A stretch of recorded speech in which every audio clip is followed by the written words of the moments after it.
Lion king, এটা আমরা যখন আমার জাহিলি যুগে দেখা, বহু বছর আগের তো এটা, ওইখানে কি চাচাটা একটা গোপন সম্পর্ক গড়ে তোলে ভাতিজার সাথে, এবং বোঝায় যে তোমার বাপ তোমার আসলে কিং হইতে দিতে চায় না, এই জন্য তোমার ওই জায়গায় যেতে নিষেধ করছে। কিন্তু ওইটা ছিল হাতির গ্রেভিয়ার্ড, ওইখানে হায়না এবং ইরা থাকে, ওই বাচ্চাটাকে পাইলে ছেড়ে করে খেয়ে ফেলবে, এই জন্য বাবা না করছিল। কিন্তু চাচাটা হইলো ভিলেন আর কি, চাচাটা হলে বোঝায় যে তোমার বাপ তোমার না করছে কারণ জানো ওখানে গেলে তুমি কিং হয়ে যাবে। তো বাচ্চাটা মোটামুটি কনভিন্স হয় যে মানে চাচাই ঠিক বলতেছে, এবং সেখানে যায় এবং বিপদে পড়ে। অ্যাজিউম করা হয় যে প্রত্যেকটা ঘরে বাচ্চাদেরকে অত্যাচার করা হচ্ছে, through which children are nurtured to be suspicious of their parents.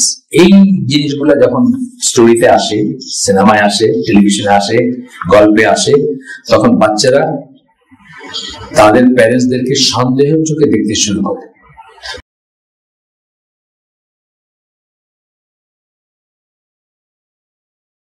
In all the famous and popular cartoons targeted to children, Disney film ব্র্যাকেটে দিয়েছে, ডিজনি তো হয়তো 70-80% তাদেরই ঘুরে ফিরে দেখবেন তাদের সাথে গেছে। অল্প কিছু প্রডিউসার ছিল আর কি, যেমন ধরেন আমরা যখন বড় হচ্ছি তখন যেসব কার্টুন দেখতাম, মরে গেছে দুজনে, হান্না বারবারা, দুজনই ছেলে, ওদের নাম থাকতো সবকটাতে, এই ডোনাল্ড ডাক বা ইমানকে যেগুলো আছে কি Heckle and Jeckle, Tom and Jerry, Donald Duck, তারপরে ওই চিপ অ্যান্ড ডেল, এগুলোতে এগুলো অনেক বছর পুরানো, আমরা যখন বড় হচ্ছি তখনই ছিল এগুলো। এখন তো মানে আরো অনেক নতুন নতুন জিনিস বাইরে গেছে। তো বলতেছেন যে সকল ফেমাস এবং পপুলার কার্টুন যেগুলা ডিজনি ফিল্মস এর from the 20th century onward, বিংশ শতাব্দীর পর থেকে নিয়ে, you will see that generally they follow a formula, একটা ফর্মুলা ফলো করে তারা। This is a scientific formula work to perfection, একটা সায়েন্টিফিক ফর্মুলা যেটা পারফেকশনে নিয়ে আসা হয়েছে, over the period of time নেওয়া আসে। প্রথমটা হচ্ছে যে অথরিটিকে অমান্য করা। দেখবেন এগুলোর ভিতরে সবসময় দেখবেন যে একটু বড় তাকে রিডিকুল করতেছে, ইঁদুর রিডিকুল করতেছে বিড়ালকে পানিশ করতেছে, তাকে নাজেহাল করতেছে। তারপরে চিপ অ্যান্ড ডেলে দেখবেন ওরা ডোনাল্ড ডাককে নাজেহাল করতেছে। এই ক্যারেক্টারগুলো তো সব আছে। যাই হোক, তো অ্যানার্কিস্ট বলে যাদের আর কি, যারা সমস্ত নিয়ম কানুন অথরিটি ভেঙে দিতে চায়। আমাদের দিন, বারবার বলছি, আগে বলছি, আবারও বলতেছি যে আমাদের দিন হচ্ছে অথরিটির ধর্ম, আমাদের দিন হচ্ছে অথরিটির দিন। সবচেয়ে উপরে আল্লাহর authority, and then passed on to কি শাসকের অথরিটি ওভার প্রজা সাধারণ, হাজবেন্ডের অথরিটি ওভার ওয়াইফ এবং রেস্ট অফ দ্য ফ্যামিলি, এবং বাবা মার অথরিটি, একটা হলো হাজবেন্ড, একটা বাবা মা, একটা সরকার বা রাষ্ট্রপ্রধান। এইগুলা কিন্তু অলঙ্ঘনীয় বলতে গেলে, আনটিল এন্ড আনলেস আল্লাহ বিরুদ্ধে কোনো কিছুর অর্ডার দেওয়া হয়, তা নাইলে কিন্তু অলঙ্ঘনীয়। আজকে করতেছিলাম আপনাদেরকে, সত্য সন্ধানী গ্রুপে যারা আছেন তাদেরকে ফরওয়ার্ড করছি আমি, ডক্টর সালাল ফৌজানের একটি ওয়াইফ থাকতে চায় না বাপ মার সাথে, উনি কি বলছেন, ওয়াইফকে আলাদা রাখো, তুমি মায়ের সাথে থাকো। কোন ওয়াইফ যদি মায়ের থেকে আলাদা করতে চায় তাহলে জেনে রাখো যে সেটা একটা মেজর সিন আর কি। তুমি যদি ওয়াইফের কথা শোনো, তাকে আলাদা রাখো, তুমি মায়ের সাথে থাকো, দরকার হলে একটা বিয়ে করো এবং তাকে তার জায়গায় রাখো, এই রাখো। কিন্তু মঞ্জুরুল্লাহকে জিজ্ঞেস করছিল একদিন এইখানে আমাদের হালাকাতে, প্রশ্ন করছিল যে মানে ওয়াইফ এবং উনি বুঝেন নাই প্রথমে প্রশ্নটা, তারপরে যখন একটু ক্লিয়ার হয়েছে তখন বলছেন আপনি কি জিজ্ঞেস করতেছেন যে ওয়াইফ বা মা দুইজনের একজনকে রাখা যাবে এরকম সিচুয়েশন? তখন যিনি প্রশ্ন করছেন উনি বলছেন হ্যাঁ কিছুটা এরকম। বলে যে ওয়াইফের তো ডিভোর্স করা যায়, মার তো ডিভোর্স করা যায় না।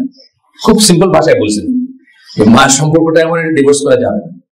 যাই হোক, তো যেটা হচ্ছে যে in most cartoons the main character is always separated from his or her family.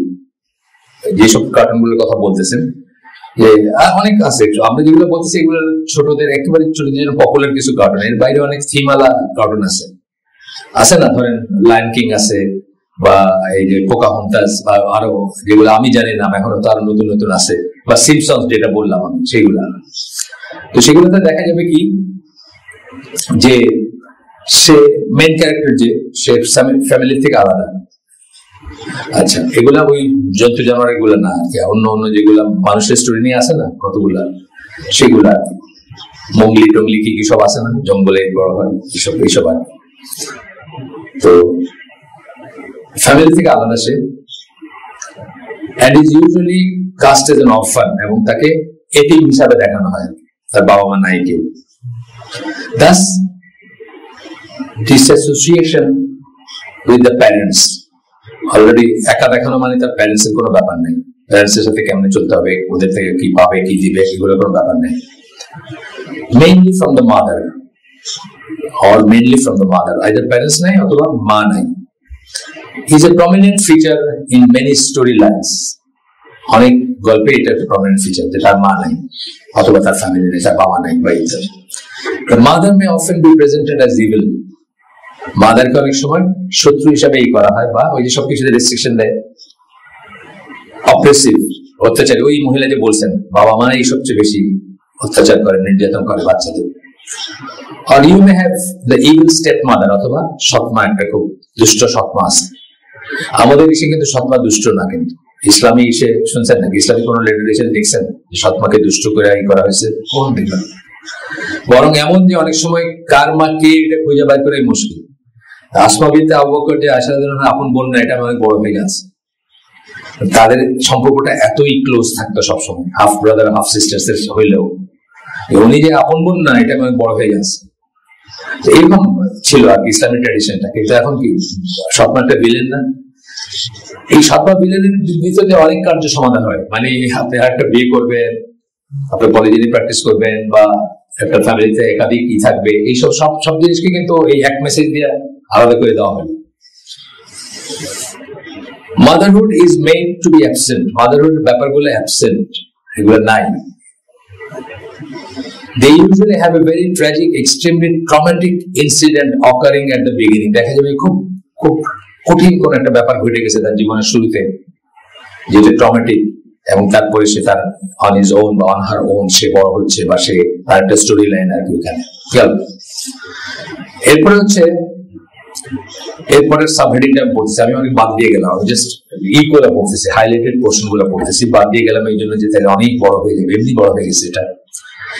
এরপর বলতেছেন যে ক্রিয়েটিং পারসেপশন মানে আপনার মনের ভিতরে যে আইডিয়া হবে। পারসেপশন কথাটা মানে হচ্ছে কোন একটা জিনিসকে আপনি কিভাবে দেখেন, কিভাবে চিন্তা করেন বা কি বোঝেন। একই জিনিস আমরা এই জিনিসটা আমি দেখেছি যে এই পাশটা দেখছে তার একটা পারসেপশন হবে, যে এই পাশটা দেখছে তার একটা পারসেপশন হবে। এইভাবে পারসেপশন ক্যান বি ক্রিয়েট করতে পারে না, যেগুলোর জন্য আপনার এই যে সোশ্যাল ইঞ্জিনিয়ারিং গুলো চলে, আপনার যে ক্যাম্পেইন গুলো চলে, আপনি জানেন ইলেকশন ক্যাম্পেইন ওয়েস্টার্ন ওয়ার্ল্ডে, আমাদের দেশে হয়ে গেছে। এটা একটা পারসেপশন তৈরি করা যে এটা বোধহয় এইরকম, বা একটা দুটো পয়েন্টে যদি ঠিক মতো করা যায় তাহলে দেখবে যে সে সুইপ করে গেছে, বা তার পক্ষে মানুষই করতেছে।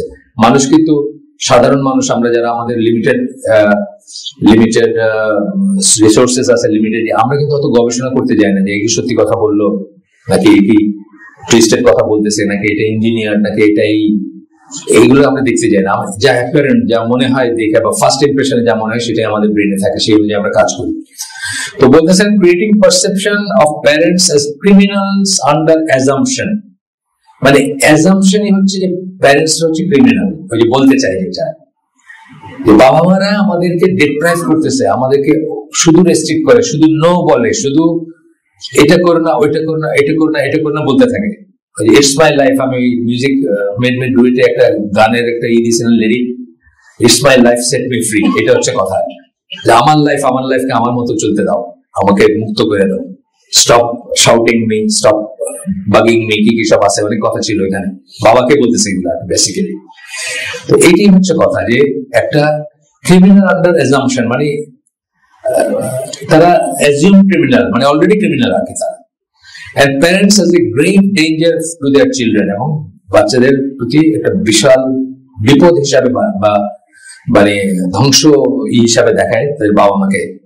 পশ্চিমারা নজবিল্লাহ, আমরা না, মুসলমানদের কথা আসতেছে দেখেন, মুসলমানরা এটার এগেইনস্টে লিখতেছে। আপনি জানেন যে নরওয়েতে আমি নিজে পড়ছি এটা, যে বহু বাবা মার কাছ থেকে তাদের বাচ্চাগুলোকে গভর্নমেন্ট নিয়ে নিচ্ছে, এবং এটার এগেইনস্টে একটা আন্দোলন গড়ে উঠছে। পরে শুনলাম নরওয়ে শুধু না, সুইডেন, ডেনমার্ক, স্ক্যান্ডিনেভিয়ান কান্ট্রি গুলো মেইনলি আর কি। বিশেষ করে ধরেন এটার ভিকটিম কারা, এই মুসলিম দেশ থেকে বা থার্ড ওয়ার্ল্ড কান্ট্রি থেকে মাইগ্রেট করা। এই আপনি আপনার 10 বছরের মেয়ের হিজাব পড়তে বলছেন, স্কুলে গেছে, জিজ্ঞেস করছে তুমি কি এটা বাই চয়েস পড়ছো নাকি তোমাকে কেউ জোর করছে? না, আমরা আম্মা বলছি তাই পড়ছি। শুরু হয়ে গেল কেস আপনার এগেইনস্ট, এবং সেই কেসের পথ ধরে তাকে আপনার নিয়ে যাবে আপনার থেকে। এটা যদি দেখেন, আপনি পড়াশোনা করলে দেখবেন বড় একটা আন্দোলন গড়ে উঠছে নরওয়েতে, অনেক বাবা মা জানে না তাদের বাচ্চারা কোথায় আছে, জানেও না কোথায় আছে, গভর্নমেন্ট নিয়ে গিয়ে গভর্নমেন্ট তাদের কি করতেছে। এটাই হচ্ছে আলটিমেটলি নিউ ওয়ার্ল্ড অর্ডারের আর কি, মানে ফিলোসফি। বাচ্চারা তো স্টেটই করবে, তাদেরকে স্টেট অন্য সেন্সে স্টেট বড় করবে। ওই যে বললাম ফ্যামিলি কোনো টাই থাকবে না, তার ভিতরে কোনো কালচার থাকে। একটা বাচ্চা যখন ফ্যামিলি টাই নাই তাকে আপনি যে কোনো কিছু বানাইতে পারবেন, আপনার যেটা ইচ্ছে সেটা বানাইতে পারবেন। সে তার ট্র্যাডিশন বা তার ইসে থেকে রিলিজিয়ান বলেন, ট্র্যাডিশন বলেন, বাবা মা বলেন, নানা নানি বলেন, এই আরব দেশ থেকে আসছে ওইখানকার ট্র্যাডিশন বলেন, কিছুই থাকবে না তার। সে একটা নরওয়েজিয়ান ওয়ার্ক ফোর্স হবে, শ্রমিক পিঁপড়া হয়ে বড় হবে আর কি, নরওয়েজিয়ান শ্রমিক পিঁপড়া অথবা সুইডিশ শ্রমিক পিঁপড়া হয়ে বড় হবে। এই আমাদের গ্রুপে একটা দিয়েছিলেন তবলিগের কোন এক ভাই আমেরিকা গিয়ে দেখে আসে, তার এক্সপিরিয়েন্স বলছিলেন যে আমেরিকানরা কেন তো ইমিগ্রেন্ট নেয় এবং নেওয়ার পরে আলটিমেটলি কোথায় তারা গিয়ে লাভবান হয় আর কি। বুড়া বুড়ি যারা, তারা কি মনে করে কি ভাবলো এটাতে তাদের কিছু আসে যায় না। তারা জানে যে আমেরিকান পাবলিক স্কুলে গেলে, আমেরিকান স্কুলগুলোতে কলেজগুলোতে পড়লে ওই ছেলে মেয়ের বুড়া বুড়ি থাকে না, তখন তারা আমেরিকান হয় এবং তাদেরই তাদের দরকার। তারা ওদের ব্যাপারে কেয়ার করে, বুড়া বুড়ি কি বললো না বললো তারা বুঝে যে ওটাতে কোনো এফেক্ট থাকবে না, তার যত কনজারভেটিভ হোক কোনো এফেক্ট থাকবে না। আমি তো অন্তত এই মুহূর্তে 1 ডজন মানুষকে কাউন্সিলিং করতেছি, এই জানি 1 ডজন মানুষকে। ছেলে মেয়ে কথা শুনে না, ছেলে মেয়ে আসবে না, বড় হয়ে গেছে, 2টা ছেলে আছে বা একটা ছেলে একটা মেয়ে আছে, 1 ডজন মানুষকে কাউন্সিলিং করতেছি যে আপনার মানে কথা শোনাইতে পারতেছেন না। ছেলে মেয়ের কথা বাদ দেন, ইটালি থেকে আমাদের দিনী ভাই হিজরত করছেন, ওনার বাংলাদেশি বউ, সে আসবেন না, সে থেকে যাবে, থেকে গেছে, একটাও থেকে গেছে, ডিভোর্স হয়ে গেছে, থেকে গেছে। সিলেটি বউ, তাও মোরসো আর কি, সিলেটে তো একটু কনজারভেটিভ হয় ইউজুয়ালি, থেকে গেছে না ইটালিতে। আচ্ছা, আমরা আগে একটু এখানে বলতেছেন child abuse does take place, however rare isolated extreme cases are used as part of perception. Child abuse হয় না এটা আমরা বলতেছি না, কিন্তু সেটা কত পার্সেন্টেজ হয়। তাই মুসলিম আপনাদের কথা, আপনার তো আলহামদুলিল্লাহ একটা বেটার ক্রস সেকশন প্র্যাকটিসিং হিসাবে আমি আধা বড় ধরলাম, গোটা আধা বড়টাই ধরলাম। চাইল্ড অ্যাবিউজ হয় না তা না, মানে বাবা মারতেছে মেয়েরে বা ছেলেরে, বা মা মারতেছে, বা কিছু কিছু সময় হয়তো কথা শোনাইতে না পারে, আগে কথা শোনানোর একটা ধারাবাহিকতা আছে। আপনি সব কিছু আগে খুলে দিচ্ছেন, হঠাৎ করে একদিন বলছেন না তুমি এটা করবা না, এটা করবা না, এটা তো হয় না। আপনি আর্ট স্কুলে নিয়ে গেছেন, ছবি আঁকা শিখাইছেন, নাচের স্কুলে নিয়ে গিয়ে নাচ শিখাইছেন, গানের স্কুলে নিয়ে গিয়ে গান শিখাইছেন। তার জন্য 14 বছর বয়স হয়েছে, তখন তার ইচ্ছা করতেছে আউট ইন দ্য ওপেন নাচবে গাইবে, আর না তুমি এখন গাইতে পারবে না। এটা তো হয় না। মানে আপব্রিঙ্গিং এর ধারাবাহিকতা না থাকলে আরো বেশি কন্ট্রাডিকশন হবে, তখন আপনার মাইন্ড লাগতেছে বা আপনি হয়তো চটথাপড় মারতেছেন। অ্যাবিউজ আছে নাই বলতেছে না, বলতেছে আছে, কিন্তু রেয়ার কেস এগুলো। এগুলো যে একটা সমাজের মানে সমাজের একটা চিত্র তা না। কিন্তু যেভাবে আমরা বলি যে ধরেন কোরিয়ানদের একটা ট্রেডিশন হচ্ছে তারা বউ পিটায়। কোরিয়াতে আমি যখন যাইতাম, নাটক ধরেন 70-80% নাটকের সৎ কোরিয়ার কথা বলতেছি। আমার বাড়িঘর হয়ে গেছিল, তো 50 বার গেছি আর কি আমি। আর বাড়িঘর মানে রাস্তাঘাট গুলো সব চিন্তার নামে, এবার আমার ছেলে টেলে ওরাও চিনতে পারে, ওরাও গেছে 5-6 বার আর কি। একটা শাটল করতাম আমরা মালয়েশিয়া কোরিয়া এর ভিতরে। তো ওইখানে ভাষা তো বুঝি না ওদের। টেলিভিশন খুললেই, জাহাজের টেলিভিশন যেটা থাকতো, খুললেই দেখা যেতেছে যে নাটক হইতেছে, খুব সিরিয়াস ডায়ালগ। আমাদের দেশের মতো এশিয়ানরা তো অ্যাক্টিং এর এও জানে না, যে যতই তারা এই করবে অ্যাক্টিং এটা বোঝা যাবে। তারপরে দেখা যাচ্ছে থিম গুলো হলো বউ পিটানো। তো এটা যেভাবে ওইখানে আপনার কথা দক্ষিণ কোরিয়ার বেলায় বলতেছি, সেভাবে কিন্তু বাংলাদেশের বাপ মা ছেলে মেয়েদের পিটায়, এটা কিন্তু ধারাভাবে বলা যাবে না। তাহলে অ্যাবিউজটা রেয়ার কেস, আছে, অ্যাবিউজ নাই তা বলতেছে না, এটা বলতেছেন। এবং কিন্তু এটাকে পারসেপশন বিল্ড করতে করা হয়, এটাকে পারসেপশন, অন্যদের পারসেপশনকে বিল্ড করার জন্য এই জিনিসগুলোকে হাইলাইট করা হয়, যাতে মানে বিশেষ করে যারা ইঞ্জিনিয়ার আর কি, তারা হাইলাইট করে। তো বলতেছে change and extreme cases are used as part of perception change করার জন্য, and management which leads to all parents being assumed to be criminals। এবং সেটা থেকে আলটিমেটলি কি প্যারেন্টস মানে ক্রিমিনাল, এরকম একটা ধারণা চলে আসবে। প্যারেন্টস মানে নো, সবকিছুতে না করে, সবকিছুতে বাধা দেয়, it's my life set me free আর কি, ওই কথা শেষ পর্যন্ত আসতেছে। and a serious threat to children, এবং ছেলে মেয়েদের প্রতি একটা সিরিয়াস থ্রেট কি, তাকে বিকশিত হতে দিচ্ছে না। তার প্রতিভাগুলা, যেমন সে নাচের খুব ভালো ছিল, তারা নাচতে দিতেছে না, মানে একজন বাপ মারও রোল আছে, আমি বলতেছি যে নাই তা না, কিন্তু তাকে বিকশিত হইতে দিচ্ছে না। আমি কোনটাই ভালো এটা আমি জানলামই না, ভালো করে কোনটাই ভালো, কোনটা ভালো করে করতে পারি সেটা জানলামই না। আচ্ছা, এরপর বলতেছেন যে এটা উইভড ইনটু মুভিজ, এটাকে খুব সুন্দর করে সিনেমার ভিতরে ঢুকাই দেওয়া হয় এই ব্যাপারগুলোকে। And through the coverage given, it leads to a climate with child abuse is assumed to be going on in every household. এমন একটা প্রোপাগান্ডা চলে যে মনে হয় প্রত্যেক ঘরে চাইল্ড অ্যাবিউজ চলতেছে। যে জন্য ইংল্যান্ডে 911 বা ইংল্যান্ডে কত 911 বোধ হয়, বা আমেরিকাতে 911 কোন একটা আমি ভুলে গেছি দুইটা, মানে যে ইমার্জেন্সি নাম্বার গুলো বাংলাদেশে অনেকের কিন্তু ছেলে মেয়ে ফোন করে দিয়েছে, পুলিশরা এসে নিয়ে গেছে, বাপ মারে ধরে নিয়ে গেছে। কিন্তু যারা একটু কনজারভেটিভ সিলেটি ইংল্যান্ডে আছে একেবারে মানে আগের থেকে শাসায় রাখে, টেলিফোনের কাছেও যাবি না, চর্চাপড় মারে দুই একটা, চর্চাপড় মারলেই তো একটা ফোনে একটা ই করলেই তো এসে পুলিশে নিয়ে যাবে সেটা। তো আপনার আমাদের দেশে কি 999 না 911 তো ইংল্যান্ডে বোঝে, ইংল্যান্ড আমেরিকা দুটোর একটা, ওদের অবশ্য 1 সামথিং দিয়ে হয় সাধারণত, 1-800 1-900 এই মার্কাই। যাই হোক, তারপরে ইমার্জেন্সি নাম্বারটা বোধ হয় 911 বা এরকম কিছু ইংল্যান্ডে, আমার যতদূর মনে পড়ে, ইংল্যান্ডে বা আমেরিকায়, যাই হোক অনেক বছর আগের কথা। তো এরপরে আপনার বলতেছেন যে অ্যাজিউম করা হয় যে প্রত্যেকটা ঘরে বাচ্চাদেরকে অত্যাচার করা হচ্ছে, through which children are nurtured to be suspicious of their parents. এই জিনিসগুলো যখন স্টোরিতে আসে, সিনেমায় আসে, টেলিভিশনে আসে, গল্পে আসে, তখন বাচ্চারা তাদের প্যারেন্টসদেরকে সন্দেহের চোখে দেখতে শুরু করে। প্রত্যেকটা নো তাদের মনে একটা প্রশ্নবোধক চিহ্ন আসে যে এই নোটা কি ভালো নো নাকি খারাপ নো, আর কি বুঝছেন। আমরা বলি না যে ভিটামিন এন দিয়ে বড় করবেন বাচ্চাদেরকে, অনেকখানি বলছি, আমরা আবারও বলতেছি। একটা হচ্ছে নেচার, এন ফর নেচার, আর একটা হচ্ছে এন ফর নো। নো মানে সবকিছুতে নো বলবেন তা না, যেখানে নো বলার সেখানে বলবেন, এবং এমন ভাবে নো বলবেন যেটা ইয়েস হবে না, এইভাবে বড় করবেন। তাহলে যে বাচ্চা সবসময় ইয়েস শুনতে শুনতে বড় হয়েছে, তার কোনো রেজিলিয়েন্স থাকে না, সে একদিন নো শুনলে দুনিয়াটা তার কাছে মিনিংলেস হয়ে যায় এবং সে যে কোনো কিছু করে বসে সেটার বশবর্তী হয়ে। কিন্তু এই সমস্ত মুভি কার্টুন দিয়ে কি করা হয়, বাবা মার প্রতি তাদেরকে সাসপিশিয়াস। একটা কেস তো আমি বললাম যে স্কুলের ঘটনাটার নাম বলি নাই বা আর ডিটেলসে যাই নাই, এটা তো ওই মহিলা তো আমার সাথে নিজে আলোচনা করছেন।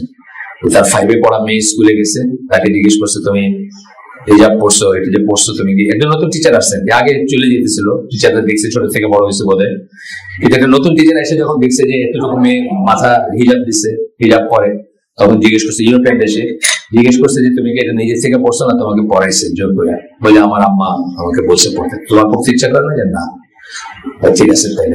এই তো কাউন্সিলিং এ ডাকছে বাপ মাকে, ওকে নিয়েই যেত যদি সে বয়ঃসন্ধিতে না থাকে। বয়ঃসন্ধি দেখে একটু ডিফিকাল্ট টাইম, এই জন্য নেয় নাই, কিন্তু প্রত্যেক উইকে তার সাথে তাকে জিজ্ঞাসাবাদ করতো, এখন কেমন অবস্থা তোমার বাসার, এখন কি জোর করে নাকি, এখন কি কিছু বলে নাকি। এইভাবে মহিলা কাইন্ড থেকে এটা শেষ চলে আসছেন এখানে। ক্লাস 5-এর আমার মেয়েকে আমি বলতে পারবো না কি করতে হবে আর কি করতে হবে না, তারা বলে দিবে কি করতে হবে কি করতে হবে না।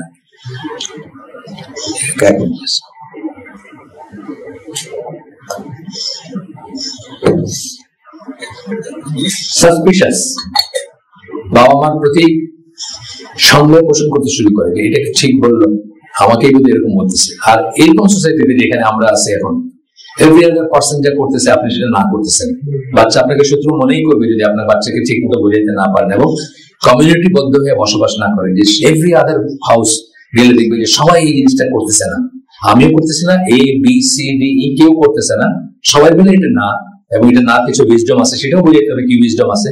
আর এই না এগেইনস্টে আপনি তাকে কোথাও হ্যাঁ দিতে হবে, সেটা আমি বলি, যেটা যে নেচারের কাছে নিয়ে যান, বাড়ি নিয়ে যান, দাদাদের কাছে নিয়ে যান, খেলার মাঠে নিয়ে যান, যেটা আলহামদুলিল্লাহ এখন আপনারা কিছু কিছু জান যে এখানে যদিও পয়সা দিয়ে খেলতে, এবং ওইটাও একটা আর্টিফিশিয়াল খেলার মাঠ, কিন্তু তারপরেও better than nothing, something is better than nothing আর কি।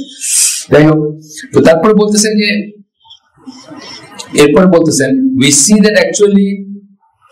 we see that what actually constitutes abuse is very broadly defined And the television is used to alter and distort the true parent-children relationship through cartoons and films.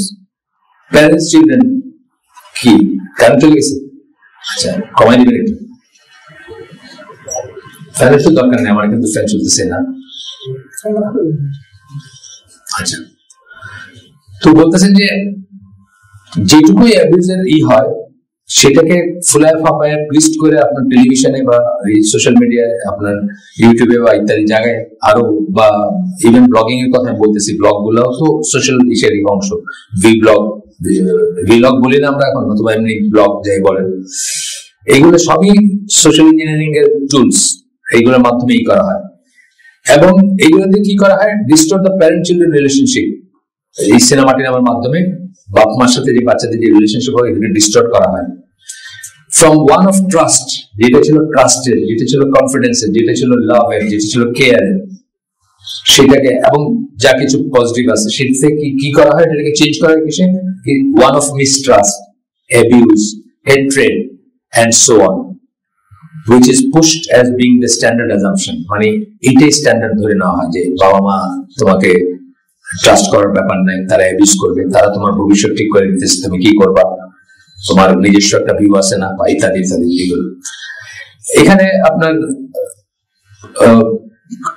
আমি আমার সাথে অনেকে counselling করেন, আমি বলি অনেকেই করেন, বিভিন্ন এজের করেন, বাবা মারা করেন, ছেলেমেয়েরা করেন, নতুন বিবাহিতরা করেন। আমি একটু সময় দিই, আমি দেখি যে মোস্ট অফ দ্য জিনিস আসলে কোনো সমস্যা না, একটু সময় নিয়ে একটু কথা শোনা, এটাই জাস্ট একটা ইয়ার দেওয়া বলে না, একটা শোনার মতো একটাই, মানে আমি হৃদয়ের কথা বলিতে বেকল সুদাইল না কেউ, এবার একটা ব্যাপার আর কি। মানে কথা বললেই দেখবেন যে অর্ধেক হালকা হয়ে গেছে, অলরেডি অভিযোগ গুলো অনেক হালকা হয়ে গেছে, তারপরে একটু এটা বলে দেন, ঠিক হয়ে যায়। তা আমি বলি যে এটা বাবা মা ভুল করতে পারে, কিন্তু বাবা মার চেয়ে ওয়েল উইশার দুনিয়াতে কারো কেউ হবে এটা বিশ্বাসই করবেন না, এটা আল্লাহ ছাড়া অফকোর্স। এটা একটা ডাহা মিথ্যা কথা যদি কেউ বলে যে বাবা মার চেয়ে বেশি। ওই যে লায়ন কিং, এটা আমরা যখন আমার জাহিলি যুগে দেখা, বহু বছর আগের তো এটা, ওইখানে কি চাচাটা একটা গোপন সম্পর্ক গড়ে তোলে ভাতিজার সাথে, এবং বোঝায় যে তোমার বাপ তোমার আসলে কিং হইতে দিতে চায় না, এই জন্য তোমার ওই জায়গায় যেতে নিষেধ করছে। কিন্তু ওইটা ছিল হাতির গ্রেভিয়ার্ড, ওইখানে হায়না এবং ইরা থাকে, ওই বাচ্চাটাকে পাইলে ছিঁড়ে করে খেয়ে ফেলবে, এই জন্য বাবা না করছিল। কিন্তু চাচাটা হইলো ভিলেন আর কি, চাচাটা ওকে বোঝায় যে তোমার বাপ তোমার না করছে কারণ জানো ওখানে গেলে তুমি কিং হয়ে যাবে। তো বাচ্চাটা মোটামুটি কনভিন্স হয় যে মানে চাচাই ঠিক বলতেছে, এবং সেখানে যায় এবং বিপদে পড়ে। এই যে ব্যাপারটা আর কি সেটা। তো একটা জিনিস, একটা জাস্ট একটা রুল অফ থাম, যেটা আপনাদেরও মনে রাখা উচিত, আপনাদের ছেলে মেয়েকে শিক্ষা দেওয়া উচিত, এবং এটা রীতিমতো প্রপাগেট করা উচিত যে বাবা মার চেয়ে ওয়েল উইশার কেউ কোনোদিন হইতে পারেই না, সম্ভবই না। ওই যে বললাম বাইসনের বাচ্চাও বাইসনকে কোনোদিন পাড়াম দিয়ে মারে না, আর মানুষের ভিতর তো নয়। তবে বাবা ভুল করতে পারে, ভুল করতে পারেন। যেমন ধরেন একজনের মাথায় অঙ্কর একদম মানে এবিসিডি ঢুকে না, আপনি চিন্তা করলেন তাকে আপনি ম্যাথমেটিক্স এর পিএইচডি করবেন, আপনার ম্যাথমেটিক্স খুব ভালো লাগে, আপনার ভালো লাগে, ঠিক আছে আপনার ভালো লাগে, কিন্তু ওর ভালো লাগতে কোনো কথা নেই। এটা আপনি ভুল করলেন, কিন্তু আপনি কিন্তু ভালো চিন্তা করেই ওর জন্য এটা চাইছেন, আপনি ওর জন্য ধ্বংস চিন্তা করে বা খারাপ চিন্তা করে এটা চান নাই। এইটা বুঝেই আমি সবসময় যা যখন বাবা মার এগেনস্টে বা ওই জনের কিছু একটা ব্যাপারে বলেন যে আমার আব্বা আমাকে এটা, আমার ভুল করতে পারেন, কিন্তু আপনার অনিষ্ট চাবেন এটা হইতেই পারে না। এটা খুব রেয়ার, এটা হয়তো স্যাডিস্টিক 1% 2% বাবা মা থাকতে পারে যারা স্যাডিস্ট আর কি, যারা অন্যের কষ্ট থেকে আনন্দ পায়, সেটা অন্য জিনিস।